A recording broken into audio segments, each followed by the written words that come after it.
Today's an example of why Twitter's wonderful. So last night we get the report. Hakstol's getting fired, Quenneville's coming in. Darren Dreger tweets out, nope, my sources say it's not happening. So everybody goes, you know what, that reporter, what a liar. He's just looking for followers, and that's just, how dare he? So last night, Philadelphia themselves came out and said, Hakstol's still our coach. And that was the headline everywhere. Flyers denying Hakstol's out. Hakstol's still our coach. This morning they fired him. I think what happened is, I think this beat writer got wind of what was going on before they had told Dave Hakstol they were going to fire him. That's how I read it. So the Flyers had to get out ahead of it and say, oh crap.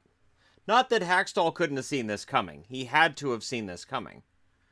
But now he's out. And now the other half of the rumor was that Joel Quenneville was going to be hired as coach. Now, I'm going to do a video specifically on it if he's hired as coach.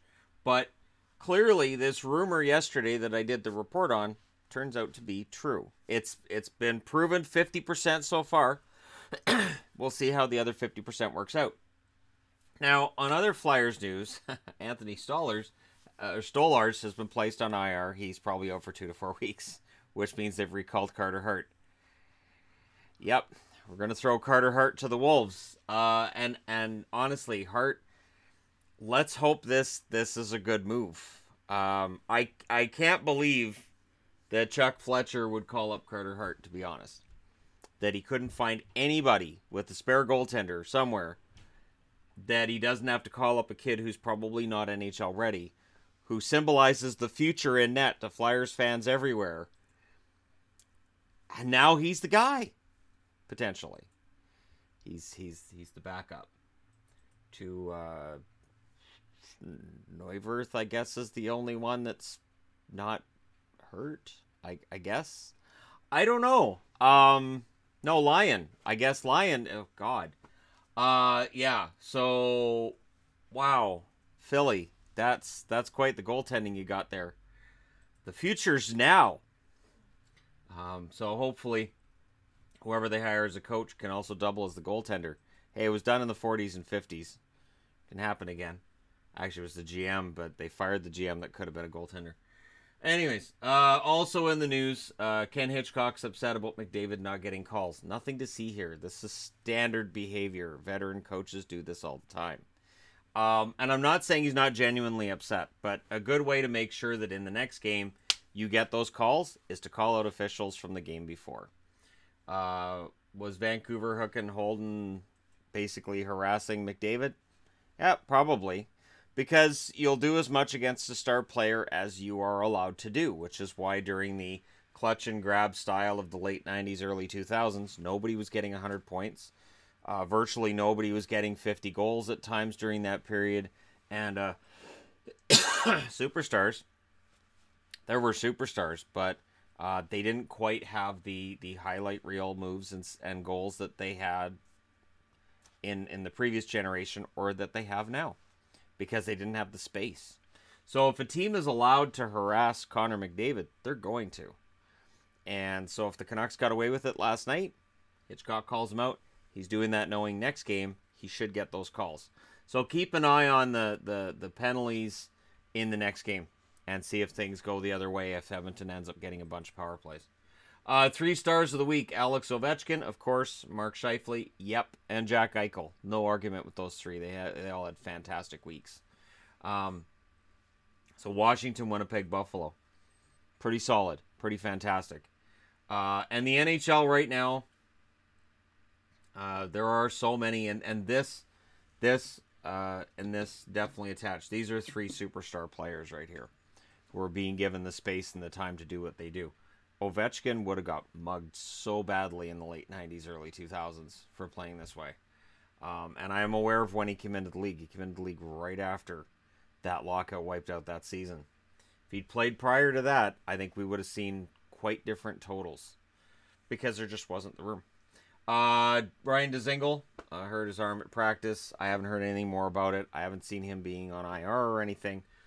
But him hurting his arm at practice, if you're a Sens fan, you should go, yeah, that's about right. Yep.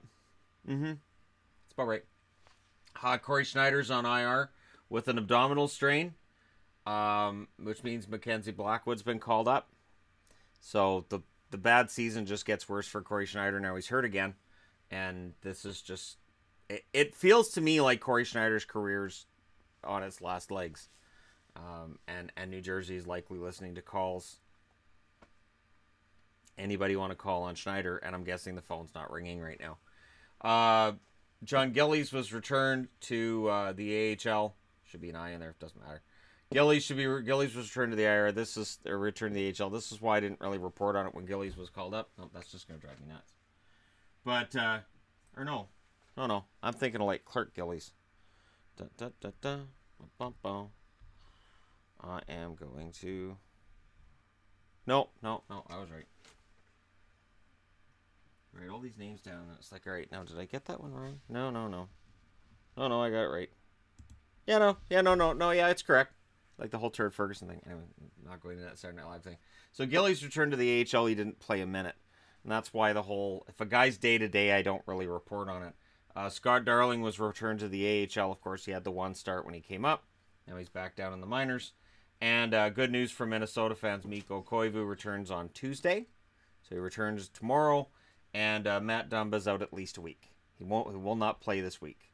So for Minnesota, there's good news and there's bad news. Good news, Koivu. Bad news, Dumba.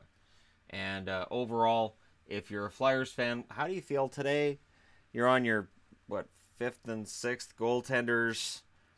They did finally fire the coach. I'm going to laugh really hard if Quenneville's actually hired as coach. After all these denials came out yesterday. And again, this is kind of the way it works. One thing I've noticed on Twitter is that if one of the smaller guys breaks news, that the bigger guys will all go, nah, I haven't heard that.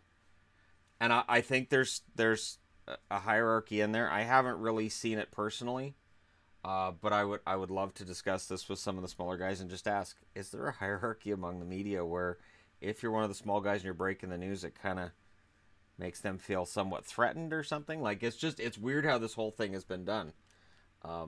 That... one guy comes out and goes, yeah, this is done. And then it was reported by a Philadelphia newspaper who cited numerous sources. Likely what happened is that the Hakstol firing gets to the beat reporter. The person who leaked it to the beat reporter then also told that Philadelphia newspaper, and then it just goes from there. So somebody with insider knowledge knew Hakstol was getting fired, which means we'll see if Quenneville's the new coach today. So let me know what you guys think. What are the odds? 50-50, 40-60, 90-10? What are they? Let me know what you guys think in the comment section below. Do not forget to hit like and subscribe if you're browsing your way through. You just happened upon this video. And hey, thank you guys so much for watching. I'll talk to you again soon.